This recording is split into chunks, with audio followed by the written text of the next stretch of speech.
Novel मोहब्बत से खुदा तक का सफ़र, तहरीर महविश सिद्दीक, किस्त नंबर 27। सर वो इशफाक को अपने पसीने छूटते महसूस हो रहे थे। अनजाना खौफ धीरे धीरे किसी असेब की तरह इसके हवासों पर काबिज हो रहा था। तुम कहाँ थे उस वक्त? उन्हें यूँ अकेले क्यों जाना पड़ा? अजलान स्टीयरिंग व्हील पर अपने हाथ का दबाव डालते रैश ड्राइविंग कर रहा था। सर मैं वो सिकंदर अंकल और आंटी को किसी दोस्त की पार्टी में लेकर गया था। अभी अभी आया तो पता चला कि एक कार में आलियान सर और आयशा मैडम और दूसरी कार में जैनब मैडम और आहिल भाई गए, इसलिए मैंने सबसे पहले आपको इन्फॉर्म किया। इशफाक ने एक ही सांस में सारी बात अजलान के गोश गुजार कर दी। जवाबन अजलान ने फ़ोन डिस्कनेक्ट करने के बाद अपनी मुट्ठी को सख्ती से भींचे कमाल ज़बत का मुजाहरा किया था और फिर अचानक कुछ याद आने पर अजलान ने आलियान का फ़ोन मिलाते उससे उनकी करंट लोकेशन पूछी तो पता चला कि ये सब लोग कहीं दूर नहीं बल्कि घर के एक नज़दीकी पार्लर में आइसक्रीम खाने गए हैं। वैसे गैर जिम्मेदारी की भी एक हद होती है। अजलान गुस्से से बड़बड़ाता अपनी कार का रुख आइसक्रीम पार्लर की तरफ मोड़ चुका था। वो खुद को सब कुछ ठीक हो जाने की तसल्ली देता अपने दिल की धड़कनों की स्पीड को नॉर्मल रखने की कोशिश कर रहा था। इस वक्त इसके चेहरे पर अजहद संजीदगी की एक लहर तारी थी। तकरीबन एक ही घंटा गुजरा था कि अख्तर साहब नकाहत ज़दा वजूद समेत धीमे लहजे में कुछ न कुछ बड़बड़ाने लगे। तभी अचानक बात के दौरान इनकी निगाह बेसाख्ता खुद से दूर खड़े हसन साहब और रिफ़त बेगम की तरफ उठ गई। उनकी आंखें मारे शर्मिंदगी के लबालब नमकीन पानियों से भर गईं। अख्तर साहब ने ज़बरदस्ती अपना ऑक्सीजन मास्क उतरवा दिया। उनकी तबीयत पहले की निस्बत कदरे संभल चुकी थी, इसलिए डॉक्टर ने भी उनके इसरार पर बिलाखिर इजाज़त दे दी। उन्होंने हाथ के इशारे से इन दोनों को अपने पास आने का कहा। इस वक्त जावियार, शमसा, हरिया और मरियम को अपने साथ लिया हॉस्पिटल के कैफेटेरिया में चला गया। वो यहाँ उनको भी ज़बरदस्ती खाना खिला रहा था और बाकी सबके लिए भी कुछ न कुछ खाने के लिए पैक करवाने का ऑर्डर दे चुका था। मुझे माफ़ कर दो बेटा, अख्तर साहब के लबों से अल्फाज बमुश्किल हकलाने के अंदाज से बाहर निकले थे। रिफ़त बेगम अपना ज़बत खोते इनके बाजू पर सर रखती हिचकियों समेत बिलक बिलक कर रो रही थी। बाबा बाबा आप जज़ब के आलम में। रिफ़त बेगम से कुछ बोला ही नहीं जा रहा था। अख्तर साहब ने भीगी आंखों समेत अपना दायां हाथ उठाकर इनके सर पर रख दिया। इतने बरसों बाद इन्हें अपने बाप का दस्ते शफ़क़त और प्यार भरा लमस महसूस हुआ तो वो खुद पर काबू ना रख पाए। इनको इस तरह रोता देख कमरे में मौजूद सोनिया बेगम समेत हसन साहब की आंखों में भी हल्की नमी दर आई। मैंने बहुत गलत किया तुम दोनों के साथ, मुझे माफ़ कर दो बेटे। अख्तर साहब ने बेड के सामने खड़े हसन साहब को भी अपने पास बुलाकर उनसे अपने किए हर गुनाह की खुलूस दिल से माफ़ी मांगी थी। प्लीज़ अंकल आप परेशान ना हो, हम किसी से नाराज़ नहीं। अब तो अल्लाह का शुक्र है सब ठीक है। हमें और हमारी बच्चियों दोनों को आपका प्यार मिलेगा। अब हमें आपसे कोई शिकायत नहीं है। हसन साहब ने इनके ड्रिप ज़दा बाजू पर अपना हाथ रखते खुश अखलाकी का भरपूर मुजाहरा किया। अख्तर साहब अंदर ही अंदर मज़ीद नादम होकर रह गए क्योंकि उन्होंने अपनी अना के चक्कर में बिना सोचे समझे इन सब से हर किस्म का रिश्ता नाता तोड़े रखा और उन्होंने जवाबन उफ तक ना की। आज इन्हें अपने किए हर गुनाह और ज़्यादती पर फिर से शर्मिंदगी महसूस हो रही थी। हसन बिल्कुल ठीक कह रहे हैं बाबा, आप बस ठीक हो जाएं, हमें और कुछ नहीं चाहिए। आप सारी पुरानी बातों को भूल जाएं। रिफ़त बेगम बैठ के बिल्कुल पास खड़े नरम लहजे में गोया होती अपने रुखसारों पर बहते आंसुओं को हथेली से साफ कर रही थी। वो अख्तर साहब को मज़ीद परेशान नहीं कर सकती थी, इसलिए अपनी तमाम तर हिम्मत मुजतमा करते खुद के असाब पर काबू पाने की पूरी कोशिश कर रही थी। अख्तर साहब, रिफ़त और हसन ने तो मुझे माफ़ कर दिया, प्लीज़ आप भी मुझे मेरी हर गलती के लिए माफ़ कर दें। मैं अपने किए हर जुल्म और ज़्यादती पर दिल से शर्मिंदा हूँ। प्लीज़ आप सब लोग मुझे माफ़ कर दें। सोनिया बेगम अपने शिकस्ता कदम आगे बढ़ाती बेड की दूसरी साइड पर आईं और फिर रोते हुए हाथ जोड़कर मुतज़ाना अंदाज में इन सबसे माफ़ी की दरख्वास्त की। अख्तर साहब बिना कुछ कहे अपना रुख दूसरी जाना मोड़ते इन्हें यकसर नज़रअंदाज कर गए। तभी अचानक हया, मरियम समेत शमसा और जावियार भी कई शॉपर हाथ में पकड़े कमरे के अंदर दाखिल हो गए। नाना जान प्लीज़ आप नानी जान को माफ़ कर दें, मुझे आधा अधूरा प्यार बिल्कुल भी नहीं चाहिए, मुझे आप सबका प्यार चाहिए, वो भी एक साथ। हया चूँकि सबसे पहले अंदर आई इसलिए इसकी समातों से सोनिया बेगम के जुमले भी मख्फी ना रह पाए और बसारतों से अख्तर साहब का रवैया भी ढका छुपा ना रह सका। वो शुरू से ही अपनी बात मनवाने की आदी थी, इसलिए अख्तर साहब के सामने आते ही हक जताते अंदाज में गोया होने लगी थी। थैंक यू सो मच बेटा। सोनिया बेगम ने तशक्कुर अमेज़ नगाहों समेत शमसा के साथ खड़ी हया और मरियम दोनों को एक साथ सीने से लगाए मोहब्बत भरा बोसा दिया। भई ये पुराने रिश्तेदार भी रास्ते में पड़ते हैं। जावियार ने मुस्कुराते हुए दूर से हाँक लगाई। पुराने रिश्तों के लिए तुम्हारी आपा है ना तुम्हारे पास, आप दोनों इधर आओ मेरे पास। رفت بیگم نے اپنی باہیں پھیلائی، شمسہ اور زاویار کو ایک ساتھ گلے لگا لیا۔ اس خوبصورت منظر کو دیکھتے اختر صاحب کی آنکھوں میں خوشی کے آنسو در آئے۔ بابا دیکھ لیں آپ، ماما نے اپنے میکے کو کیا دیکھا، فوراً سے اپنی پارٹی بدل لی ہے۔ حیا نے ہمیشہ کی طرح حسن صاحب کے گلے میں بازو حائل کیے سرگوشی انداز میں رفت بیگم کی شکایت لگائی تھی، کیونکہ اسے اپنی ماما کا اس طرح انہیں چھوڑ کر زاویار اور شمسہ کے ساتھ اتنا لاڈ پیار جتانا منہ بسورنے پر مجبور کر گیا تھا۔ اس کے نہ روٹھے لہجے پر حسن صاحب مسکراتے ہوئے اس کے سر پر بوسہ دینے لگے۔ میری جان، آپ کی ماما کو بھی آپ کی طرح سب کا ایک ساتھ پیار چاہیے نا، اس لیے وہ بھی یہ سب سمجھ رہی ہیں نا آپ۔ حسن صاحب نے حیا کو اپنے ساتھ لگائے بالکل اسی کے انداز میں اسے رسان سے سمجھایا۔ حیا بھی رفت بیگم کے چہرے کی خوشی دیکھ کر دل سے مسکراتی تائیدی انداز میں سر ہلا گئی۔ رفت بیٹا، مجھے معاف کر دیا نا تم نے؟ سونیا بیگم نے اختر صاحب کا سر دبانا چاہا، مگر انہوں نے غیر محسوس انداز میں اپنے سر کو تھوڑا نفی میں ہلاتے ان کا ہاتھ پیچھے جھٹک دیا۔ اب وہ پوری طرح رفت بیگم کی طرف ہی متوجہ تھے۔ جی بابا، آپ پلیز ان گزری باتوں کو سوچ کر اپنی طبیعت خراب مت کریں، ہم آپ سے بالکل بھی ناراض نہیں ہیں۔ اختر صاحب کے تفکر میز لہجے پر رفت بیگم نے اپنی آنکھوں میں در آئی نمی کو تیزی سے پیچھے دھکیلنے کی ایک ناکام کوشش کی تھی۔ میرا بیٹا عثمان تو مجھے معاف کیے بنا ہی۔ اختر صاحب عثمان کو یاد کرتے بالآخر سسک اٹھے۔ عثمان کا ذکر سنتے ہی کمرے میں موجود سبھی نفوس پر ایک پل کے لیے سکتہ ساری ہو گیا، کیونکہ اس کے جیسا فرما بردار اور قابل بیٹا خوش نصیب لوگوں کے نصیب میں آتا ہے۔ آج اختر صاحب کو شدت سے اپنی بدقسمتی پر رونا آ رہا تھا۔ انہوں نے اتنے اچھے بچے پہلے تو اپنی غفلت میں خود سے دور کیے رکھے اور پھر بعد میں اپنی جھوٹی انا کی خاطر ان سے ہر قسم کا تعلق توڑے رکھا، لیکن ان دونوں نے نہ تو انہیں پلٹ کر کسی بات کا جواب دیا اور نہ ہی اپنے ساتھ کی گئی زیادتیوں اور ظلم کا کبھی حساب مانگا۔ وہ اچھی طرح جانتے تھے انہیں تاعمر یہ ملال اندر ہی اندر کھاتا رہے گا کہ ان کا بیٹا عثمان اور ان کی بیٹی رفت نہ جانے کتنے برسوں تک ان کی ایک پیار بھری نگاہ کے لیے ترستے رہے ہیں۔ پلیز بابا، جو ہونا تھا وہ ہو گیا۔ میرا عثمان آپ سے بالکل بھی ناراض نہیں تھا، آپ فکر نہیں کریں۔ اختر صاحب کو اچانک کھانسی کا دورہ پڑ گیا، سب لوگ ڈرتے ان کے پاس جمع ہو گئے۔ زاویار کے بلانے پر ڈاکٹر نے ان کو نیند کا انجیکشن دے کر مکمل ریسٹ کرنے کا مشورہ دیا۔ اب سب لوگ کوریڈور میں موجود بینچوں پر آ کر بیٹھ گئے، کیونکہ ڈاکٹر نے سونیا بیگم کے علاوہ کسی کو بھی وہاں رکنے کی اجازت نہیں دی تھی۔ ناصر ملک پولیس کے ڈر سے ابھی تک خفیہ آفس میں ہی موجود تھا۔ آج اس نے اچانک کال کر کے کبیر پاشا کو اپنے پاس ایک اہم میٹنگ کے لیے بلایا تھا۔ کبیر پاشا اس کے حکم کی تعمیل کے لیے یہاں بروقت پہنچ تو گیا، مگر اسے بار بار ایک ہی خدشہ لاحق ہو رہا تھا، کہیں ناصر ملک کو اس لڑکی پر فائرنگ کی خبر تو نہیں مل گئی۔ آخر کو اس کے بھی کئی خفیہ ذرائع تھے جن کے ذریعے وہ اپنے تمام ورکرز پر نظر رکھواتا تھا۔ وہ اچھی طرح جانتا تھا اگر اس قاتلانہ حملے کی خبر ناصر ملک کے علم میں آ گئی تو وہ اسے ہرگز نہیں چھوڑے گا۔ وہ یہاں آنے کے بعد سے ہی ناصر ملک کا چہرہ پڑھنے کی پوری کوشش کر رہا تھا، مگر اس کے سنجیدہ تاثرات اس پر صورتحال کو کچھ خاص واضح نہیں کر رہے تھے۔ جی ملک صاحب، آپ نے مجھے بلایا تھا؟ ناصر ملک کو مسلسل 5ویں سگار کا کش لیتے دیکھ کبیر پاشا کرسی پر بیٹھا مضطرب انداز میں دائیں ٹانگ کو ہلاتے گم و گو کیفیت میں گویا ہوا۔ ہاں پاشا، کچھ پتہ چلا اس وفد کا؟ آخر تھا کون اس کے پیچھے؟ ناصر ملک نے سگریٹ کو ایش ٹرے میں مسلتے سب سے پہلے گہرا سانس فضا میں خارج کیا اور پھر ریوالونگ چیئر کو آگے پیچھے کرتے استفساریہ انداز میں گویا ہوا۔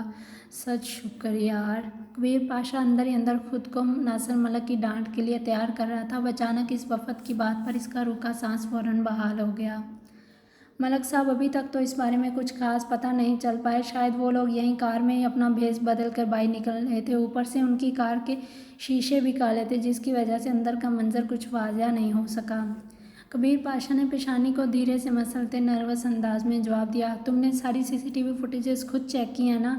ناصر ملک نے پھر سے تصدیق چاہی۔ جی ملک صاحب، کبیر پاشا نے سٹپٹاہٹ کا شکار ہوتے کھلانے کے انداز میں جواب دیا، کیونکہ اس نے یہ کام خود نہیں بلکہ اپنے کسی خاص ملازم سے کروایا تھا، لیکن وہ یہ نہیں جانتا تھا کہ اس کا وفادار ملازم پہلے دن سے ہی JD کے لیے کام کر رہا ہے۔ وہ اس کو کیسے حقیقت بتا سکتا تھا؟ اس کی اسی غلطی کا فائدہ اٹھاتے اذلان اور اس کے گروپ کو اپنا مشن مکمل کرنے کا ایک حسین موقع مل چکا تھا اور وہ اسے کسی صورت نہیں گنوا سکتے تھے۔ پھر تو ٹھیک ہے پاشا۔ ناصر ملک کو کبیر پاشا کی بات پر یقین تھا، اس لیے بنا جانچے فوراً اس بات میں سر ہلا دیا۔ جی ملک صاحب، کبیر پاشا نے فوراً سے پہلے جواب دیا تھا، انہیں اپنا کام جاری رکھنے کے لیے مزید لیبر فورس چاہیے۔ تم ایسا کرو، اپنے خاص بندوں کو سلیکٹ کرو اور پھر مجھے بتاؤ ان کے اڈے پر QP کے اڈے پر بھیجنا ہے ان سب کو۔ नासिर मलिक ने मज़ीद वर्कर ढूंढने का काम कबीर पाशा के सपुर्द कर दिया था। जी मलिक साहब, बहुत जल्द हो जाएगा ये काम।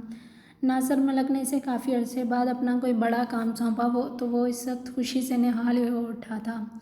और याद रहे पाशा, हर बंदा भरोसे वाला होना चाहिए। ऐसे लोग हरगिज़ नहीं चाहिए जो पुलिस का एक डंडा खाने पर फ़ौरन सच उगल दें। नासिर मलिक का अंदाज़ किसी हद तक तंबीह से मुशाबह लग रहा था। जी मलिक साहब, मैं समझ रहा हूँ आपकी बात। मैं हर बंदे को खुद चेक करके सारी लिस्ट बनाऊंगा, आप बेफिक्र रहें। कबीर पाशा लह लग कर बोल रहा था। इसके चेहरे पर काफ़ी दिनों बाद हकीकी खुशी की एक खूबसूरत लहर तारी हो चुकी थी। ठीक है, तुम जाओ, अभी मुझे इस वफ़द वाले मसले का भी कोई हल तलाश करना है। नासिर मलिक को अभी तक इस वफ़द की परेशानी ही खाई जा रही थी, क्योंकि उनके एक सीक्रेट का लीक होना मतलब करोड़ों का नुकसान। क्यूपी इस वफ़द के धोखे के चक्कर में और नासिर मलिक समेत न जाने कितने अमीर लोगों के पैसे डूब चुके थे, क्योंकि उनकी खुफिया इतला पर ही पुलिस ने हर जगह पर छापे मारकर न सिर्फ इनके वर्कर्स पकड़े, बल्कि सारा का सारा माल भी अपनी तहवील में ले लिया था। नासिर मलिक अपनी पेशानी पर लकीरें बुनते सामने मौजूद एस्ट्रे को ही देख रहा था, जो इसने गायब दिमाग की हालत में एक ही घंटे में सारी की सारी भर दी थी। नासिर मलिक की सोचों का महवर वही मीटिंग ही थी, मगर इस दिन से लेकर अभी तक कोई अहम सिरा इसके हाथ नहीं लग रहा था। ज़ैनब इस वक्त आहिल का हाथ थामे आइसक्रीम पार्लर से बाहर निकल रही थी। आलियान और आयशा भाभी हल्की फुल्की नोकझोंक में मसरूफ़ इनसे 2 कदम पीछे पीछे चल रहे थे। ज़ैनी आंटी, कितना मज़ा आया ना? आहिल काफ़ी पुरजोश दिखाई दे रहा था। सच में बहुत मज़ा आया। मैंने भी काफ़ी टाइम बाद इस तरह बाहर आकर आइसक्रीम खाई। ज़ैनी ने आहिस्तगी से मुस्कुराते ताइदी अंदाज में सारी लाया। तभी सीढ़ियों के जीने नीचे उतरते आहिल की निगाह दूर से नजर आती अजलान की कार की तरफ उठ गई। वो कार को पार्क करने के दौरान भी ज़ैनी को दूर से ही खाए जाने वाली नज़रों से देखे जा रहा था। अजी अंकल। आहिर ज़ैनी का हाथ छोड़े फ़ौरन अजलान के पास चला गया। अजलान ने खुद के तने असाब पर काबू पाते इसे अपनी गोद में उठाते मोहब्बत भरा बोसा दिया। ज़ैनी यूं अचानक अजलान को इस तरह अपने सामने देख शर्मिंदगी के मारे अपनी नज़रें मज़ीद नीचे झुका गई। अरे अजलान भाई, आप, अब तो रश भी काफ़ी कम है, आइए आपके साथ भी आइसक्रीम का एक कप हो जाए। अजलान के पास पहुंचते ही आलियान ने खुशदिली से मुस्कुराते अजलान को भी आइसक्रीम खाने की ऑफ़र कर दी। अजलान ने ज़ैनी के झुके चेहरे पर एक खुश्क निगाह डालते सर को हल्का सा नफ़ी में झटका दे दिया। नहीं यार, आज काफ़ी थक गया हूँ, रात बहुत हो गई है, घर चलते हैं। अजलान ने रिस्टवाच पर अचंती निगाह डालते आलियान को मसरूफ़ अंदाज में जवाब दिया। ठीक है भाई, जैसे आपकी मर्ज़ी। खैर, हमने तो बहुत इंजॉय किया है ना साहब ज़ैनी भाभी। आलियान ने कंधे उचकाते ज़ैनी को भी शामिल गुफ्तगू किया, मगर अजलान के चेहरे के स्पॉट तासरात देखते ज़ैनी से डर के मारे कुछ बोला ही न गया। आप कहाँ जा रही हैं? सबको आगे बढ़ते देख ज़ैनी भी आहिल का हाथ थामे अपनी कार की तरफ बढ़ने लगी थी कि अचानक अजलान की संजीदा आवाज़ सुनते इसके बढ़ते कदम फ़ौरन थम से गए। जी। ज़ैनी के लबों में हल्की सी जंबिश हुई। वो कार ड्राइवर ले आएगा, आप मेरे साथ चल रही हैं। अजलान को ज़ैनी की यकसर नज़रअंदाजी पर मज़ीद तप चढ़ चुकी थी और वो ज़बत के चक्कर में मुट्ठियों को सख्ती से बिंचे एक एक लफ्ज़ चबा कर अदा कर रहा था। आहिल, आप मामा के साथ आ जाओ। ज़ैनी आंटी आपके अजी अंकल के साथ आएंगी। आयशा भाभी ने आहिल का हाथ थामे इसे अपनी कार में बिठाया, फिर अगले ही लम्हे आलियान कार को जन से भगाकर वहाँ से ले गया। आपका दिमाग ख़राब है क्या? बिना बताए कहीं भी चली जाती हैं या फिर मुझे बताना ज़रूरी नहीं समझती आप? अजलान ज़ैनी का हाथ अपनी मजबूत गिफ्ट में थामे रोड की एक साइड पर ले आया। वो शोलाबार निगाहों समेत इसके झुके सर को देखते इससे सख्त लहजे में आवाज़ पुरस्त कर रहा था। जी, वो मैं। ज़ैनी के लब हिले ज़रूर थे, मगर बोलने में इसका साथ नहीं दे रहे थे। ज़ैनी की घबराहट को देखते अजलान ने नफ़ी में सर को झटका और फिर अपनी पॉकेट में से ब्रेसलेट निकालकर इसकी नाजुक दास कलाई में पहनाते इसकी हुक बंद करने लगा। ज़ैनी अदरजा खुली आंखों समेत अजलान को ही देखे जा रही थी। ब्रेसलेट पहनाने के बाद अब वो इसका हाथ हमें एक दरमियानी उंगली में एक रिंग पहना रहा था। इस अंगूठी पर जड़ा एक बेशकीमत खूबसूरत नगीना रात के अंधेरे में पूरी आबोताब से चमक रहा था। ये सब लम्हे भर में ही हुआ था। इतनी सख्ती से कौन गिफ्ट देता है भला? ज़ैनी के पुरनम लहजे और शिकवा ना निगाहों के जवाब में अजलान इसे जताती निगाहों से देख रहा था। नरमी से गिफ्ट देने का नतीजा सुबह मैं अच्छे से भुगत चुका हूँ। अजलान ने सख्त लहजे में गोया होते इसका हाथ अपनी मजबूत गिरफ्त से आज़ाद कर दिया। इसका स्पॉट लहजा वाज़ह बता रहा था वो इसकी बदतमीज़ी पर अभी भी इससे सख्त नाराज़ है। वो मैं। ज़ैनी से शर्मिंदगी के मारे कुछ बोला ही न गया। वजाहत क्या देती? लगता आप पिछला हादसा आप भूल गई, याद नहीं आपको? अगर इस बार भी कुछ हो जाता तो? अजलान की फ़िक्र में भी इस वक्त सख्ती का अंसर वाफिर मिकदार में शामिल था। सॉरी, वो मेरा आइसक्रीम खाने का दिल चाह रहा था, बस इसीलिए। वो सर झुकाए मिनमनाने के अंदाज में बोल रही थी। आइसक्रीम? आइसक्रीम खाने का दिल चाह रहा था? अजलान का इस तफसारिया अंदाज हैरत में डूबा दिखाई दिया। इसकी आंखें बेख्तियार हैरत के मारे अपना उजम मज़ीद फैला गई थी, क्योंकि जब से उनकी बहस हुई थी अजलान के हलक से पानी का एक बूंद भी नीचे नहीं उतरा, और यहाँ इसे ज़ैनब की उल्टी मंतक ही देखने को मिल रही थी, क्योंकि उनकी सर जंग में इसका कुछ मीठा खाने को दिल चाह रहा था। दिल चाह रहा था तो किसी और से मंगवा लेती आप, और अगर बाहर खाने का दिल कर रहा था तो मुझे एक मैसेज कर देती आप। इसका मासूम जवाब इसे ज़ैनब को मबहूत निगाहों से देखने पर मजबूर कर रहा था। वो इस वक्त नमाज के स्टाइल में दुपट्टे को गर्दन और सर के अतराफ में लपेटे एक खूबसूरत अप्सरा लग रही थी। मेकअप से आ रही नैनो नकुश ज़ैनब की दिलकशी में मज़ीद इजाफा कर रहे थे। किया था आपको मैसेज, आपने रिप्लाई नहीं किया। ज़ैनी के लबों से बेसाख्ता एक शिकवा जारी हुआ। आपने सॉरी का मैसेज किया था, आइसक्रीम का नहीं। अदनान ने नमफी में सर हिलाते फ़ौरन तस्दीक की। इसकी वजाहत पर ज़ैनी के लब मज़ीद सिमट गए। इसकी आंखों की चमक फ़ौरन मधूमियत का शिकार होगी। इससे फिर नए सिरे से दुख पहुंचा था, क्योंकि अजलान ने इसका मैसेज पढ़ने के बावजूद इसे रिप्लाई नहीं किया था। आपने उसका कौन सा रिप्लाई किया जो आइसक्रीम का मैसेज सेंड कर देती आपको? ज़ैनी के झुके आरज़ और नरूठा लबो लहजा अजलान के होंठों पर एक खूबसूरत मुस्कुराहट लाने का मौजब बन चुका था। अगर मैंने आपका सॉरी एक्सेप्ट किया होता तो रिप्लाई भी कर देता। कुछ ही सेकंड्स के बाद अजलान बमुश्किल अपनी मुस्कुराहट ज़ब्त करते अजहद संजीदा लहजे में गोया हुआ। और वैसे भी आपको क्या फ़र्क पड़ता, आप तो यहाँ मज़े से आइसक्रीम खा रही थी, मेरी नाराज़गी जाए बाढ़ में। अजलान को आलियान की इंजॉय करने वाली बात फिर से याद आई तो नए सिरे से गुस्सा आ गया। आखिरी जुमला इसने ज़ेरे लब बड़बड़ा कर अदा किया, जो ज़ैनी की समातों से भी कोसों दूर था। मैंने मैसेज किया तो था, आपने रिप्लाई ही नहीं किया। ज़ैनी अब तकरीबन रो देने को थी, क्योंकि वो तो खुद भी नहीं आना चाहती थी, मगर आहिल ने ज़िद इतनी की कि उसे अपना नाम लेकर सबको ज़बरदस्ती राज़ी करके यहाँ लाना पड़ा। मगर ये बात भी सच थी कि उसने आहिल और आयशा भाभी के साथ यहाँ काफ़ी मज़े का टाइम गुजारा था। एक मैसेज करके आप बरी जमा होगी, क्या दूसरा मैसेज करने की ज़हमत किया आपने कि भाई आपने सॉरी एक्सेप्ट किया भी है या नहीं? अजलान को न जाने क्यों आज ज़ैनी से शिकवे करना बहुत अच्छा लग रहा था, इसलिए बिना मतलब बात को तूल दिए जा रहा था। इंसान का रद्द-ए-अमल अल्लाह ताला के रद्द-ए-अमल से बहुत मुख्तलिफ होता है। इसे राज़ी करने के लिए तो नदामत में बहाया गया कि आंसू भी काफ़ी होता है, मगर इंसान बदकिस्मती से एक दूसरे को माफ़ करने में कभी जल्दी नहीं करते। रोड की साइड पर एक लोहे की दीवार का जंगला बना हुआ था।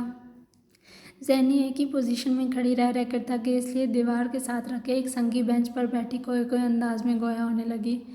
ज़ैनब आप। अजलान इसकी बात पर गहरा सांस भरते इसके साथ ही उसी बेंच पर आकर बैठ गया। ज़ैनब इस वक्त पूर्णम आंखों समेत अपनी हथेली पर नजरें जमाए बैठी थी। तभी अजलान ने ज़ैनब की भीगी पलकों की खूबसूरत झालर को देखते बेख्तियार इसका हाथ अपने मजबूत हाथ की गिरफ्त में मुकीद कर लिया।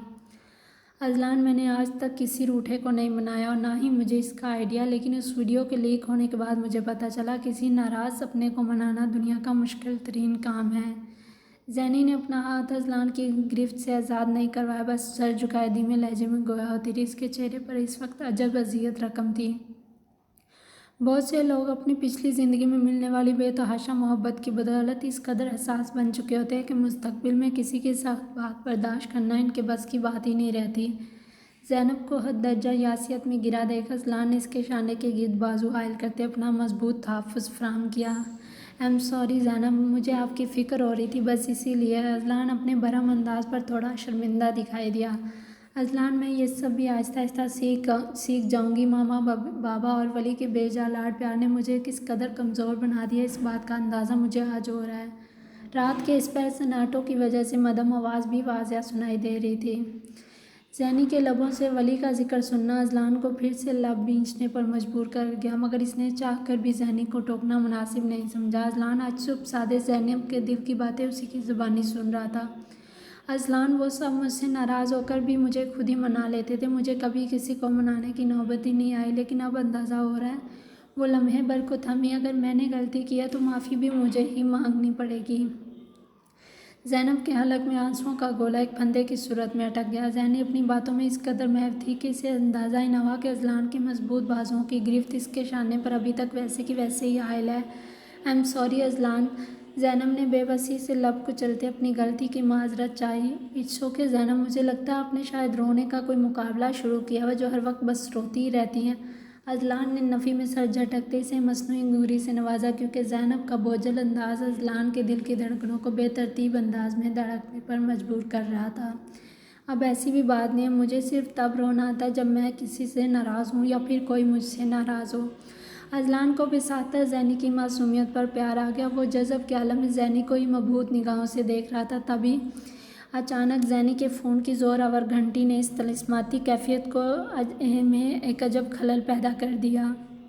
نہ جانے کیوں یہ انچاہا خلل اذلان کو ضبط کے چکر میں سختی سے اپنی مٹھیاں بھینچنے پر مجبور کر چکا تھا۔ اذلان اپنے جیل سے سیٹ شدہ بالوں کو اپنے ہاتھوں سے پیچھے کرتا اس کا ہاتھ اپنی مضبوط گرفت سے آزاد کر گیا۔ زینب نے چھوٹتے ہی فون ریسیو کر لیا۔ ولی تمہیں پتہ ہے میں ابھی تمہارے بارے میں بات کر رہی تھی اور دیکھو تمہارا فون آ گیا۔ بات کرتے ہوئے زینی کے چہرے پر اس وقت دھیمی مسکراہٹ رقصاں تھی۔ اچھا؟ ولید کی گرم جوش آواز اذلان کو ماؤتھ پیس سے واضح سنائی دے رہی تھی۔ اس کا مطلب دل کو دل سے راہ ہوتی ہے والی بات سچ ہے پھر تو۔ ولید کا مسکراتا لب و لہجہ سنتے اذلان کے تن بدن میں ایک آگ سلگ اٹھی تھی۔